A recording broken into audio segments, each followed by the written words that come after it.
Bonjour mes frères et sœurs en Christ, nous allons parler de la condamnation de l'esprit sectaire, de l'humilité de tous ceux qui viennent et qui font l'œuvre de Dieu.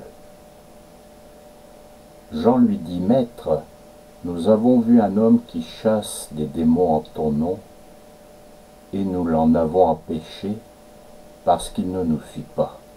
Marc 9, 38. Nous voyons déjà que ceux qui ont été appelés pour être disciples de Jésus avaient un esprit de jalousie en eux. Ils pensaient que c'était eux les seuls qui étaient appelés à faire l'œuvre de Dieu. Et quand ils voyaient quelqu'un qui se représentait de Jésus-Christ pour faire des miracles en son nom, eh bien, ils voulaient les empêcher de travailler. Le Seigneur, lui, répond, « Ne l'en empêchez pas, répondit Jésus, car il n'est personne qui, faisant un miracle en mon nom, puisse aussitôt après parler mal de moi. Qui n'est pas contre nous et pour nous. » Marc 9, 39 et 9, 40.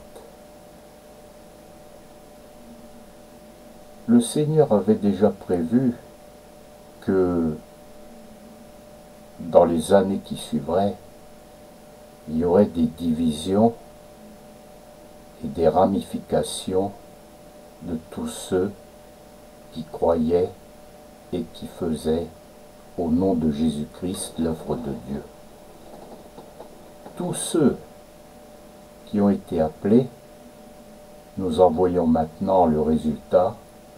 Il y a énormément de congrégations chrétiennes de différentes appellations.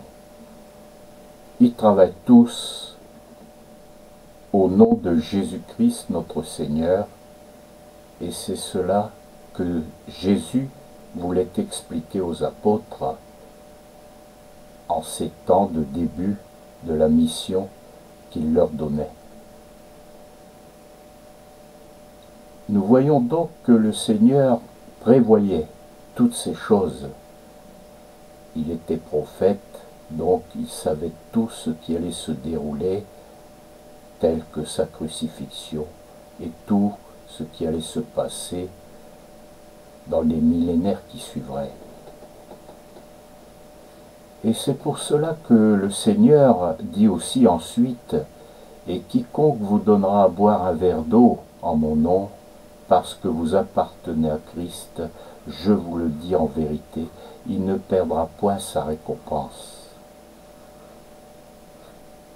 Mais on s'aperçoit que tous ceux qui confessent le nom de Jésus-Christ, les diverses congrégations, pointent du doigt les autres en disant « Attention, ceux-là, ils ne sont pas bons. » Ils essaient de juger tous ceux qui travaillent en Jésus-Christ. Le Seigneur, quand il nous a donné la mission d'aller dans son travail, il nous a certainement pas donné le droit de juger. Parce que quand nous voyons la Samaritaine qui était accusée, cette femme qui était accusée d'adultère, Jésus écrivait sur le sable et il a dit que celui qui n'a rien à se reprocher lui lance la première pierre. Il est certain que à ce moment-là, tous ceux qui étaient autour de cette femme sont disparus. Peut-être parmi eux, il y en avait qui avaient même couché avec cette femme et ils venaient l'accuser devant Jésus. Donc, Jésus a regardé cette personne et lui a dit, « Ils ne t'ont rien fait, ils ne t'ont pas accusé, moi non plus. Va et ne recommence plus à pécher. Il n'a pas cherché à savoir si elle était meilleure que ceci ou que cela. Il a cherché à mettre en valeur que lui ne jugeait point et que l'on pouvait venir se confier à lui parce que, à ce moment-là, on serait délivré.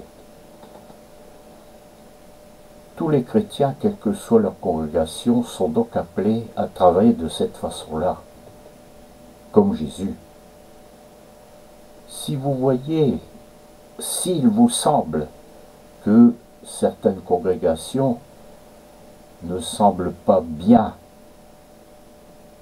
en conformité avec l'œuvre de Jésus-Christ, le Seigneur a dit d'abord d'aller vers celui qui fait les fautes, celui qui est répréhensible, d'aller vers lui, de lui parler doucement et d'essayer de lui faire comprendre que ce n'est pas comme cela qu'il faut faire les choses. S'il ne veut pas entendre, on met un témoin ou deux, et à ce moment-là, on reparle à nouveau. S'il ne veut pas entendre, on les remet entre les mains de l'Église, et si encore ils n'entendent pas, eh bien il faut le laisser comme des pharisiens, c'est-à-dire comme des gens qui ne veulent rien savoir, ou comme les païens, c'est-à-dire on ne peut plus s'en occuper, parce qu'ils veulent continuer dans un système qui n'est pas exact. Mais nous avons déjà tellement de travail, parce que il manque beaucoup d'ouvriers dans toutes les églises, que nous ne pouvons pas chercher à savoir celui qui fait le travail correctement, celui qui le fait moins bien. Chaque congrégation a sa façon de travailler avec Jésus-Christ. Si nous mettons par exemple de la musique classique dans une église, eh bien ceux qui aiment la musique classique viendront dans l'église. Si nous mettons du gospel dans une autre paroisse, ceux qui aiment le gospel viendront dans une autre paroisse. Le Seigneur n'a pas donné de critères pour amener sa parole vers les nations de la terre.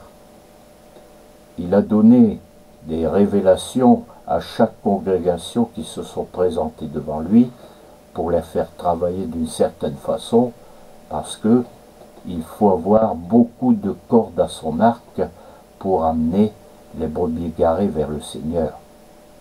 Nous voyons d'ailleurs le résultat actuellement de toutes ces brebis qui sont égarées et qui ne viennent pas vers le Seigneur, malgré que nous déployons toutes nos forces en priant le Seigneur pour pouvoir les rattraper.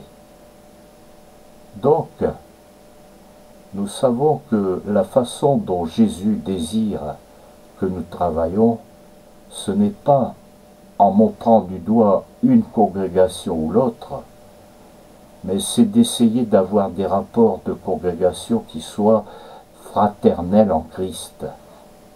C'est-à-dire que chacune des congrégations, de temps en temps, devrait appeler un prédicateur d'une autre congrégation pour venir amener la parole aussi chez les ouvriers, c'est tous ceux qui sont appelés dans la maison de Dieu, parce que, comme Jésus le faisait, il passait dans les synagogues, à chaque fois qu'il arrivait, on lui donnait la parole, malgré qu'il n'était pas de la synagogue en question.